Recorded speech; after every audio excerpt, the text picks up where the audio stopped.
Good morning students, आप सभी का स्वागत है आपके अपने YouTube channel maths for academy में। आज हम आपके लिए लेकर हैं कक्षा 7th की गणित विषय की वर्कशीट नंबर 32, तिथि 2/2/2021 और त्रिभुज के गुण यहाँ पर हम बता रहे हैं। ट्रायंगल के जो प्रॉपर्टीज़ हैं तो वो हम यहाँ पर आपको बता रहे हैं इस वर्कशीट के माध्यम से।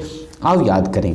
तो पहले ये चीज़ें आपने ऑलरेडी पढ़ी हुई हैं। नंबर 1, त्रिभुज के एक शीर्ष को उसकी सम्मुख भुजा के मध्य बिंदु से मिलाने वाले रेखाखंड को क्या कहा जाता है?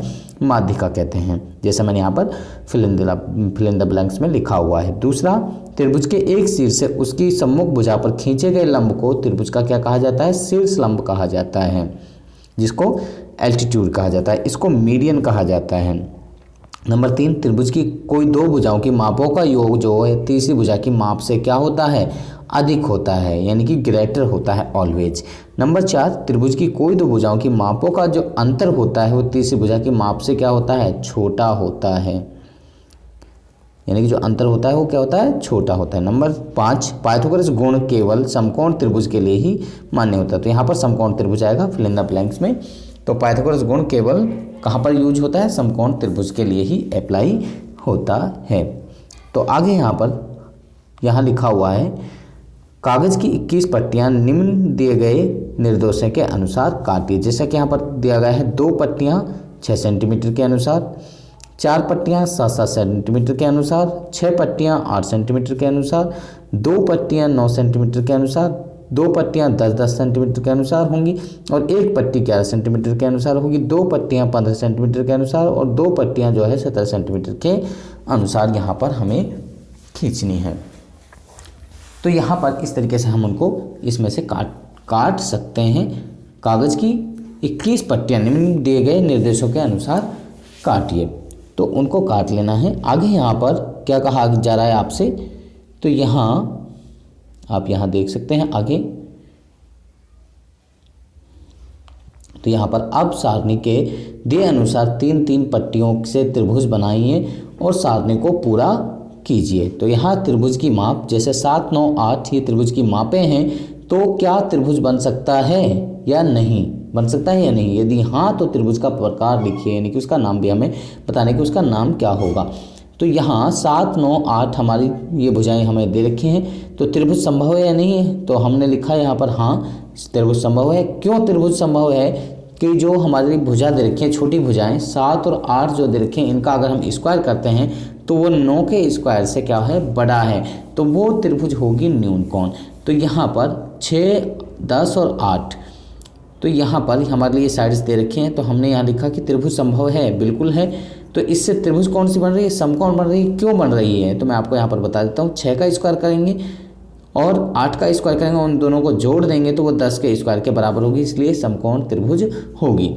तीसरा है यहाँ पर 7, 7, 10, तो यहाँ पर 2 भुजा बराबर हैं और तीसरी भुजा अलग है, तो यानी कि ये समद्विबाहु त्रिभुज हमारी हो गई। तो ये भी संभव है। आगे यहाँ 8, 15 और 17 की बात करें तो यहाँ पर जो रूल इसमें लागू हो रहा है वही रूल सेम टू सेम इसमें लागू हो रहा है, तो ये भी समकोण त्रिभुज को यानी कि बनाती है, तो ये भी संभव है। आगे 9, 11, 17 की बात करें तो ये है, यहाँ पर जो 9 का स्क्वायर है 11 का स्क्वायर है वो क्या है? यहाँ पर इनका जो स्क्वायर है वो दोनों का 9 और 11 जो छोटी भुजाएं हैं इनका स्क्वायर अगर हम करते हैं तो वो यानी कि 17 के स्क्वायर से कम है, इसलिए ये अधिक कोण होगी। तो यहाँ पर 6, 7 और 15 सेंटीमीटर से संभव नहीं है, क्योंकि 6 और 7 को अगर हम जोड़ते हैं तो कितना आता है? हमारा 13 आता है, जो 15 से कम है। यानी कि 2 भुजाओं का योग तीसरी भुजा से क्या होना चाहिए? बड़ा होना चाहिए, तभी त्रिभुज जो है होती है संभव होती है। तो यहाँ पर ये त्रिभुज संभव नहीं होगी। आगे यहाँ पर तीनों भुजाएं समान माप की हैं तो वो त्रिभुज संभव होती है। तो उस त्रिभुज का नाम क्या होता है? उस त्रिभुज का नाम होता है समबाहु त्रिभुज, जिसको इक्विलैटरल ट्रायंगल कहा जाता है, इसको ऑब्ट्यूज ट्रायंगल कहा जाता है, इसको राइट एंगल ट्रायंगल कहा जाता है, इसको आइसोसेलेस ट्रायंगल कहा जाता है और इसको एक्यूट एंगल ट्रायंगल कहा जाता है। तो इनके नाम ये हैं, तो इनको आप इस तरीके से याद रख सकते हैं।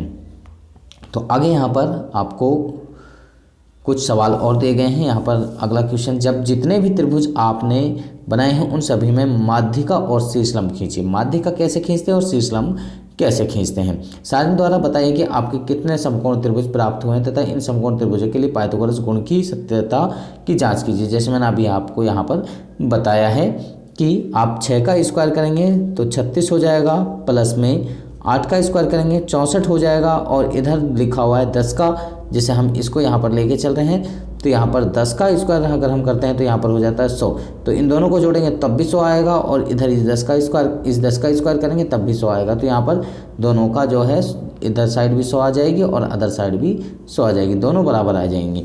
तो यहाँ पर कोविड-19 के संदर्भ में उचित व्यवहार संबंधी कैप्शन देश आपको दिया जा रहा है। कोविड-19 के विरुद्ध लड़ाई में सुरक्षित रहने के लिए मास्क अवश्य पहने, तो सभी बच्चे मास्क का अवश्य प्रयोग करें। तो इस पहले सवाल को हम अगले शीट पर आपको कराते हैं। यहाँ पर देख सकते हैं आप न्यून कोण। सबसे पहले न्यून कोण की अगर बात कर रहे हैं तो इसमें सारे कोण हमारे क्या हैं, यानी कि ये इससे 90 से बिलो होते हैं, यानी कि 90 से कम होते हैं। जैसे इसमें है तो यहाँ पर दोनों की दोनों जो एल्टीट्यूड है और हमारा जो यहाँ पर ये हमारा है, तो यानी कि दोनों के दोनों हमारे यहाँ पर समान आ रहे हैं। तो यहाँ पर अगर हम बात करें तो इस त्रिभुज के अंदर, तो यहाँ पर जो हमारा एल्टीट्यूड है, ये हमारा ब्लैक कलर से जो आपको दिखाई दे रहा है, ये हमारा एल्टीट्यूड हो गया, यानी कि हमारा शीर्षलंब हो गया। और यहाँ पर ये हमारा मिड पॉइंट, यानी कि इस लाइन का मध्य बिंदु हमने ये ले लिया, यहाँ पर इसको इससे मिला दिया, तो ये लाइन जो हमारी हो रही है ये हमारा हो रहा है माध्यिका। और ये जो ब्लैक से है ये लाइन, ये हमारा क्या है, ये हमारी है, ये वाला जो है हमारा, ये क्या है, हमारा शीर्ष लंब है। इसी तरीके से समकोण त्रिभुज में हम बात करें तो समकोण त्रिभुज में भी हम इस तरीके से यहाँ पर शीर्ष लंब और माध्यिका खींच सकते हैं। अगर उसमें दोनों एंगल 45 के हैं तो वो दोनों के दोनों समान रहेंगे, लेकिन अलग अलग हैं तो अलग अलग होगा। समद्विबाहु त्रिभुज की बात करें तो समद्विबाहु त्रिभुज में अगर ये भुजा इसके बराबर है तो यहाँ पर शीर्ष लंब और इसका जो हमारा मध्य बिंदु होगा, माध्यिका जो होगी, वो दोनों के दोनों एक ही पॉइंट पर लाई करेंगे, जो ये पॉइंट हमारा होगा। अधिक कोण की बात करें तो अधिक कोण में यहाँ पर आप देख सकते हैं, तो अधिक कोण में भी आपका क्या होगा, अधिक कोण जो होगा, तो अधिक कोण में भी यहाँ पर आप देखेंगे तो यहाँ पर हमारा जैसे एल्टीट्यूड बनेगा और यहाँ पर हमारा मध्य बिंदु से ये जो है हम इसको मिला देंगे, तो ये हमारा माध्यिका कहलाएगी और ये हमारी जो है शीर्ष लंब कहलाएगी। तो इस तरीके से हम इनको इजीली सॉल्व कर सकते हैं। मुझे लगता है कि सभी बच्चों को समझ में आ गया। अगर आपको समझ में आ गया तो आप हमारी वीडियो को लाइक करें, शेयर करें, कमेंट करें, और इसके साथ में अगर आप अभी तक हमारे चैनल पर नए हैं तो आप हमारे चैनल को सब्सक्राइब कीजिए और इसके साथ में बेल आइकन को जरूर प्रेस करें, ताकि आपको आने वाली हर वर्कशीट की अपडेशन साथ में मिलती रहे। तो आप बच्चे हमारे साथ में बन रही है हमारी नेक्स्ट वीडियो तक। आप सब बच्चों का इस वीडियो को देखने के लिए धन्यवाद।